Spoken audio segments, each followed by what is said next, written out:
तर मंडळी स्वागत आहे तुमचं पुन्हा एकदा बिग बॉस मराठीच्या एका नवीन अपडेटसोबत. मित्रांनो घरामध्ये जे आहे आता एक फनचं वातावरण आहे कारण की कॅप्टन डिसाईड झालेला आहे. सगळं व्यवहार सुरळीत चालत होता.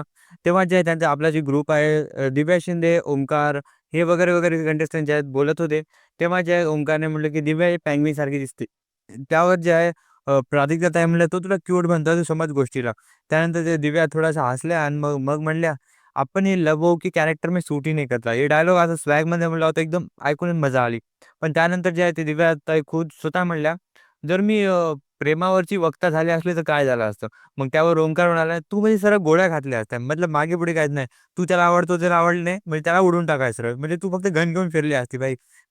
असे जे आहे तो दोघांमध्ये फन मॅटर चालत होतं आणि त्यावर दिव्या म्हणाल्या, "हां, बिलकुलच. विचार कर मला जर समजा आता प्रेम झालं कोणावर आणि त्याला जर मी आवडले नाही तर काय होईल?" तर ओंकारने लगेच उत्तर उचललं आणि म्हणलं, "तू सरळ त्याच्या हाताळात गोळी घालणार." भाई हे जर मोमेंट होता ऐकण्यासाठी एकदम कट टू कट मोमेंटला जे आहे ते पॉइंट उचलला त्यामुळे जे आहे हसण्यास्पद जे गोष्टी घडून आल्या. व आणि दिव्या पण म्हणाल्या, "हां, हां, बिलकुल मी उडवलंच असतं पक्का आणि उडवणार पण." तर पाहूया पण मला हे प्रेम होतच नाही यार, माझं कॅरेक्टर डिफरंट आहे. मी मोटिवेटर आहे.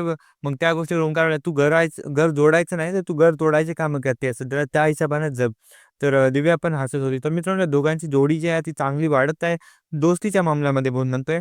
तर कारण की त्या दोघांचं जे फन मॅटर रोस्टिंग वगैरे पण स्टार्ट झालं आहे. जेव्हा-जेव्हा असं होतं, तेव्हा दोस्ती अजून स्ट्राँग होते. तुम्हाला काय वाटते याच्या बॉन्डिंगबद्दल तुमचा ओपिनियन कमेंट करून नक्की सांगा आणि व्हिडिओ आवडला असेल व्हिडिओ लाईक आणि चॅनलला सबस्क्राईब नक्की करा. भेटूया लवकर पुढच्या अपडेटसोबत. तोपर्यंतसाठी बाय.